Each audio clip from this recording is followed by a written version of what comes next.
വാഴ 2 എന്ന സിനിമ തിയേറ്ററിലെ ഇളക്കി മറിച്ച, അതായത് തിയേറ്ററുകളെ ഒന്നടങ്കം ഇളക്കി മറിച്ചൊരു സിനിമയായി മാറിയിരിക്കുകയാണ്.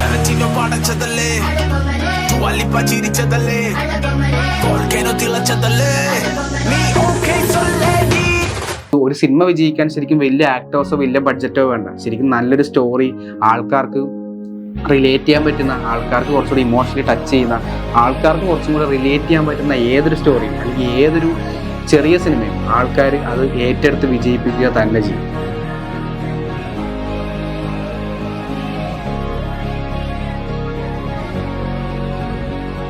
നമസ്കാരം.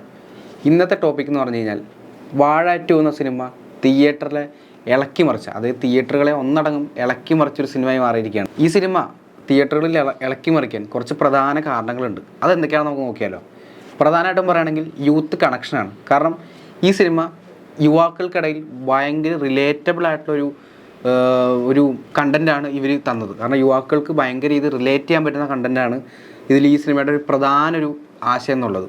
പിന്നെ അതുപോലെ തന്നെയാണ് സോഷ്യൽ മീഡിയ ഹൈപ്പ്. കാരണം ഈ സിനിമ ഇപ്പോൾ വാഴ 1 അനൗൺസ് ചെയ്തപ്പോൾ തന്നെ നേരത്തെ പറഞ്ഞ പോലെ ഹാഷിറാൻ ഗ്യാങ്ങിൻ്റെ ഒരു ഭയങ്കര ഒരു പ്രസൻസ് ഈ സിനിമയെ ഭയങ്കര ബൂസ്റ്റ് ചെയ്യാനായിട്ട് ഹെൽപ്പ് ചെയ്തു. കാരണം ഇപ്പോൾ ഹാഷിർ, അലൻ, അജിൻ, വിനായക്, ഈ ഇത്രയും 4 പേരുടെയും ഇവരുടെ ഒരു ഭയങ്കര ഒരു ഇൻഫ്ലുവൻസ് ഈ സിനിമയെ ഭയങ്കര രീതിയിൽ ഹൈപ്പ് കയറ്റാൻ സഹായിച്ചിട്ടുണ്ട്. കാരണം ഇപ്പോൾ ഹാഷിറാൻ ടീമിൻ്റെ തന്നെ ഇപ്പോൾ സോഷ്യൽ മീഡിയയിൽ ഒരുപാട് വൈറൽ ഡയലോഗ്സും, ഇപ്പോൾ ഈ കൊച്ചു കേരളത്തിൽ എന്താണ് സംഭവിക്കുന്നത് എന്നൊക്കെ പറഞ്ഞാൽ നിരവധി ഡയലോഗ്സൊക്കെ ഇവരുടെ ഭയങ്കര വൈറലാണ്.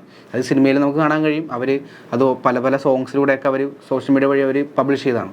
അപ്പോൾ അതൊരു പ്രധാന കാരണമാണ്. ഈ സോഷ്യൽ മീഡിയ ഹൈപ്പ് അത് വളരെ ഒരു പ്രധാനമാണ്. പിന്നീട് റിയാലിറ്റി, അതായത് റിയാലിറ്റി ആൻഡ് കോമഡി. അതായത് റിയാലിറ്റി എന്ന് ഞാൻ പറയാൻ കാരണം ഇപ്പോൾ ഒരു റിയാലിറ്റി എങ്ങനെയാണോ അത് തന്നെയാണ് അവർ സിനിമയിലാക്കിയത്. കാരണം വേറൊരു നാടകീയതയോ അല്ലെങ്കിൽ ഒരു എല്ലാം ഇപ്പോൾ ആ 4 പേരും, ഇപ്പോൾ ഈ പറഞ്ഞ 4 ആക്ടേഴ്സും എങ്ങനെയാണ്, അല്ലെങ്കിൽ അതിലുള്ള ഞാൻ ഈ 4 പേരെ മാത്രമല്ല, അതിൽ അഭിനയിച്ചേക്കുന്ന എല്ലാവരും സോഷ്യൽ മീഡിയയിൽ കാണുന്ന ആൾക്കാർ തന്നെയാണ്. അവർ സോഷ്യൽ മീഡിയയിൽ കാണുന്നത് എങ്ങനെയാണോ അതേപോലെ തന്നെയാണ് അവരെ ഈ ഒരു സിനിമയിലും പോർട്രേ ചെയ്തേക്കുന്നത്. അപ്പോൾ അത് സിനിമയുടെ ഒരു ആൾക്കാർക്ക് കുറച്ചും കൂടെ റിലേറ്റ് ചെയ്യാൻ പറ്റുന്ന, ആൾക്കാർക്ക് കുറച്ചും കൂടെ ആസ്വദിക്കാൻ ഭയങ്കര രീതിയിൽ ഹെൽപ്പായി അത്. അപ്പോൾ അതൊരു പ്രധാന കാരണമാണ്, കോമഡി ആൻഡ് റിയാലിറ്റി എന്ന് പറയുന്ന കാരണം. പിന്നീട് അങ്ങോട്ടേക്ക് വരുന്നൊരു കാരണമാണ് ന്യൂ ഫേസസ്, അതായത് ന്യൂ ഫേസസ് ആൻഡ് എനർജി. കാരണം ഇപ്പോൾ ഒരുപാട് പുതിയ ഫേസുകൾ, അതായത് ആ സിനിമയിൽ നോക്കുകയാണെങ്കിൽ പുതുമുഖങ്ങൾ ഒത്തിരി പേരുണ്ട്. അതായത് നമ്മൾ സിനിമയിലൂടെ അധികം പരിചിതമല്ലാത്ത മുഖങ്ങൾ ഒരുപാടുണ്ട്.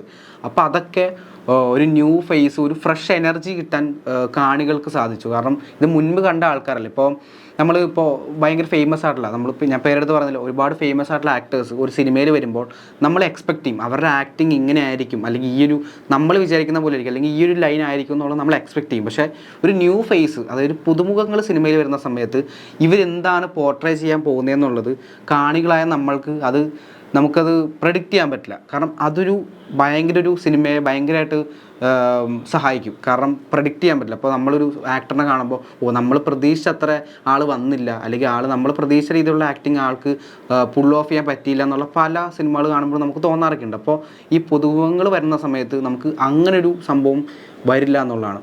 പിന്നീട് പറയാനുള്ളതാണ് ഈ സിനിമയുടെ ഒരു പ്രധാനമായിട്ടും പറയാനുള്ളത് ഈ സിനിമയുടെ സോങ്സ്. കാരണം സോങ്സ് ആൻഡ് ട്രെൻഡാണ്. കാരണം ഈ സിനിമ ഇറങ്ങുന്നതിന് മുന്നേ തന്നെ ഇതിൻ്റെ സോങ്സ് ഭയങ്കര ട്രെൻഡിങ് ആയിരുന്നു.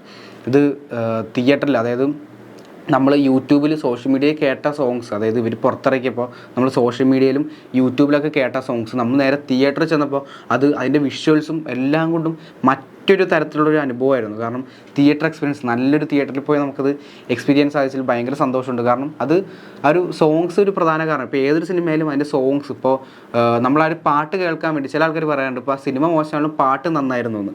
പക്ഷേ ഈ സിനിമയിൽ അങ്ങനെയല്ല. ഈ സിനിമയിലെ പാട്ടും എല്ലാം നന്നായിരുന്നു. ഞാൻ മൊത്തത്തിലാണ് പറയുന്നത്.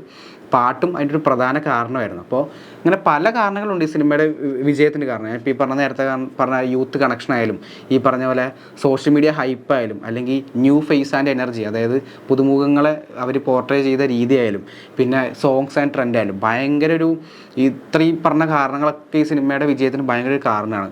ഇപ്പോൾ നമ്മൾ ഇതിൽ നിന്ന് മനസ്സിലാക്കേണ്ട ഒരു കാര്യമുണ്ട്. അതായത് ഇപ്പോൾ സിനിമയ്ക്ക് വലിയ ബഡ്ജറ്റോ അല്ലെങ്കിൽ വലിയ വലിയ ആക്ടേഴ്സോ വേണമെന്ന് നിർബന്ധമില്ല. നമുക്ക് നല്ലൊരു ഡയറക്ഷൻ, നല്ലൊരു ഫിലിം മേക്കിംഗ് സ്റ്റൈല്, അല്ലെങ്കിൽ നമുക്ക് നല്ലൊരു ടാലൻ്റ് ആയിട്ടുള്ള ആക്ടേഴ്സ്, അതിപ്പോൾ എത്ര വലുതോ ചെറുതോ, അല്ലെങ്കിൽ ഇപ്പോൾ ശരിക്കും പറഞ്ഞാൽ സോഷ്യൽ മീഡിയയിൽ മൊബൈൽ ഫോണിൽ വീഡിയോ ചെയ്ത് കിടന്ന ആൾക്കാരാണ് ഇപ്പോൾ ഇത്രയും വലിയൊരു സിനിമ ഒരു പാൻ ഇന്ത്യൻ റീച്ച് എന്ന് വേണമെങ്കിൽ പറയാം. കാരണം ഒരുപാട് സ്ഥലങ്ങളിലൊക്കെ സിനിമ ഇപ്പോൾ എത്തിയിട്ടുണ്ട്. അപ്പോൾ വലിയൊരു വിജയം ഈ സിനിമയ്ക്ക് ഇപ്പോൾ ലഭിച്ചിട്ടുണ്ട്. അത് നമുക്ക് മലയാളികൾക്ക് ഭയങ്കര സന്തോഷമാണ്. കാരണം ഇനി ഒരുപാട് സിനിമകൾ ഇതുപോലെ വരണം എന്ന് തന്നെയാണ് നമ്മുടെ എല്ലാവരുടെയും ആഗ്രഹം. അപ്പോൾ നമുക്ക് ഒരു സിനിമ വിജയിക്കാൻ ശരിക്കും വലിയ ആക്ടേഴ്സോ വലിയ ബഡ്ജറ്റോ വേണ്ട. ശരിക്കും നല്ലൊരു സ്റ്റോറി, ആൾക്കാർക്ക് റിലേറ്റ് ചെയ്യാൻ പറ്റുന്ന, ആൾക്കാർക്ക് കുറച്ചുകൂടി ഇമോഷണലി ടച്ച് ചെയ്യുന്ന, ആൾക്കാർക്ക് കുറച്ചും കൂടി റിലേറ്റ് ചെയ്യാൻ പറ്റുന്ന ഏതൊരു സ്റ്റോറിയും അല്ലെങ്കിൽ ഏതൊരു ചെറിയ സിനിമയും ആൾക്കാർ അത് ഏറ്റെടുത്ത് വിജയിപ്പിക്കുക തന്നെ ചെയ്യും.